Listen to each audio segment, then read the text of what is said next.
What's your vision, and Gordon, we'll start with you, of the future of television and the role that your industry is going to play? I see the future of video and television, broadcasting in particular, as remaining bright, as long as localism, live, free, journalism, consumer protection, emergency alerts, as long as those are important parts of public policy, I think broadcast television plays the indispensable role. The cable industry, being the leading provider of high-speed internet in the country, is going to play a critical role in the way that the internet evolves and as it serves as a platform for a lot of that expansion to take place.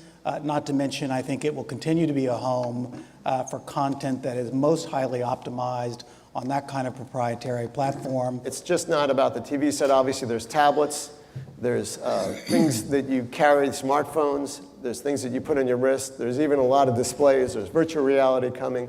It's hard to believe, but we're really still at the beginning of a lot of these transitions. What can the government do to help, or on the other hand, hinder your industry? Regulation is at its best when markets are mature and well understood, and my own belief is they're at their worst when it's a fomenting fire of change and experimentation, and they're trying to create a static result or requirement against a backdrop of ever-changing market services and consumer preferences. Obviously, the elephant in our room is our heavy regulatory burden, and certainly the upcoming auction, and our hope that the FCC will have a successful forward and reverse auction that protects our contours and is mindful of interference. I would hope that the FCC would see the enduring value to the American people of localism and free, and that it is a video future for all of the American people and not just those who can afford pay video. The way we view it at CEA is we want to see a healthy broadcast, we want to see healthy cable, we want to see healthy satellite. We want competition among every type of broadband provider. If there's intense competition, a lot of the needs for regulation go away. 3.0 to me is a very elegant standard that does a lot of great things. But its success or failure will be determined by the people in this room and their ability to convince, in a sense, broadcast management to invest in it and promote it.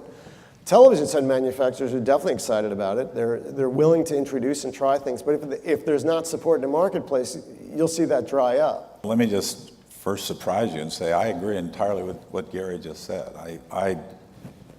And probably to the irritation of some of my members.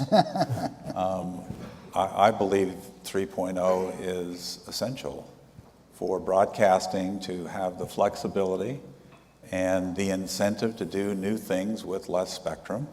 Well, I think this is one of the greatest virtues of 3.0 is its ability to be mobile, and that broadcasting can be part of the mobile future. So I mean, I can name other things you can do. You can do targeted advertising. If political advertising is important to broadcasters, I would just simply say, well, the future is broadcasting still, but it's going to shrink unless you can be more targeted in micro-targeting in elections. Look, internet protocol allows all kind of flexible and strategic processing and manipulation and use of content. IP technology or some form of it is what allows recommendation engines. It's what allows integration with commonly shared social platforms. It's what allows the collection of the targeted kind of customer-specific data that advertisers increasingly demand to have and pay for. I don't treat it as a disruption. I treat it as a new market. You know, there are new markets of consumers who want to consume in a different manner. They have the same passion. They have different expectations of when and how, and they have different expectations of what they see as the value trade-off. But curation is still valuable. And I think consumers crave the ability to still have something more simple, that's less is more, well-priced, well-valued, and that means you've got to create flexibility around packages, whether that's in working with your programming partners or them experimenting or telling the government not to mandate bundles or anything, but you've got to create the flexibility to try to give them what they're asking for. But by the way, the thing you should be warned about is this generation doesn't have to just take it. They have the tools, the ability, and the inventiveness to go entertain themselves. And if you don't give it to them, they'll sit there and watch YouTube for the rest of your life. As long as broadcasting continues to produce the most watched content, as long as localism is valued, as long as we're free people in America, we just simply ask the right to bargain for the value of our content without the government dictating it. The future's in the hands of the people here and the people who make the business decisions in broadcasting.